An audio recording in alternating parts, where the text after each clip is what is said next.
So we're pretty far along in the change effort, and you find that there are some people that are still struggling accepting what's going on. So I'm going to give you a tool to help you coach people into embracing the change. It's called the energy allocation exercise, and you're going to find the instructions and the templates to use on the Ning platform. The first part of the exercise, you ask people to do 2 columns.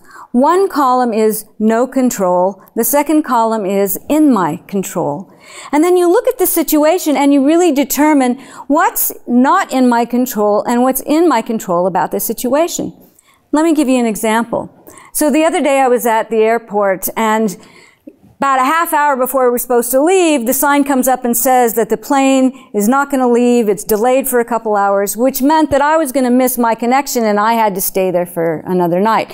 So of course I went up to talk to them at the desk because I wanted to change this, but I found about 6 people in front of me, and they're all yelling and screaming at the man who's frantically trying to find them connections. Well, I sat there and I looked at this and I said, so truly, what's not in my control? Well, for one thing, the airplane being delayed, I have no control over that. It doesn't matter who I yell and scream at, I have no control. That I may have to spend the night, you know, I probably don't have control over that. Maybe the guy can look for something, but, you know, if I have to, is it all that bad? So there are a number of things in that situation I don't have control of. But when I look at what do I have control of, the number one thing is myself. You know, I can either be upset about it, or I can say, okay, I can accept this. Maybe there's something good here. I can go sit in a hotel and get some writing done. I don't know, but until I look at what's within my control, I'm not going to see what's possible. So you see, if you sit down and you can coach one-on-one, or you can coach a whole group of people, you first ask them, let's say that they're really struggling with an assignment. Well, what is it that's not in your control in this situation? Number one, they have to make the change. Okay, we accept that the decision was made, and there's really not much they can do about it.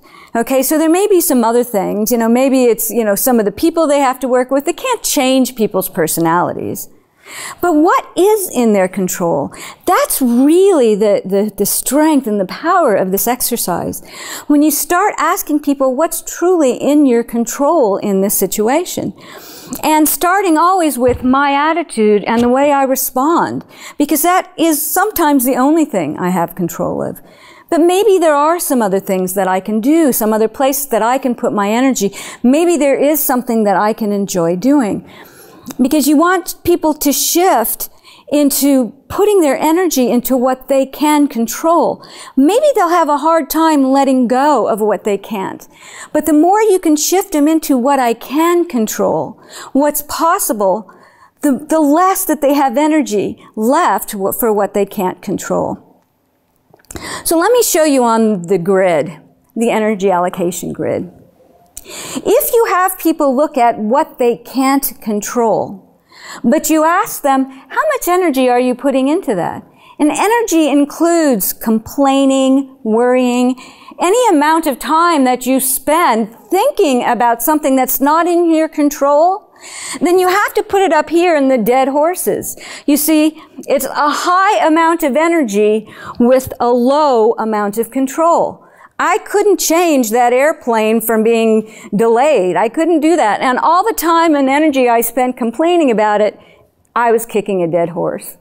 The best that I can do with things that I can't control is to release them, to drop them down here. Don't spend energy in what you can control. You want the energy to be low for the things that you can't control. And then that becomes a free bird. We release it out of our lives. You know, there's a distinction here I want to be clear about, that sometimes we give up. We get so tired complaining about things that we can't control that we just give up. But you aren't really releasing them when you give up. Because the thing is that when you get your energy back up again, you're back up here banging your head against the wall about things you can't control. The truth is we really have to work to release, to let go. So when you're coaching people is to ask them, what's it going to take to truly let go of what you can't control? But again, one of the best ways of helping people to do that is to move them over here, to have them look at that list of what's in their control, what can they do, what could they do to maybe even influence a change. Maybe they can't change someone's personality, but maybe they can model the behavior they want, or they, can work with the person to find out a better way that they could build a relationship together. But you want to look and ask people, how much time and energy are you spending in your control list?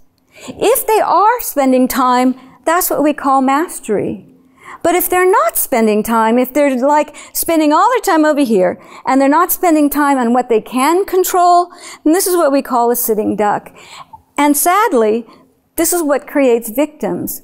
People who spend all their time on what they can't control and spend very little time on what they can become a victim.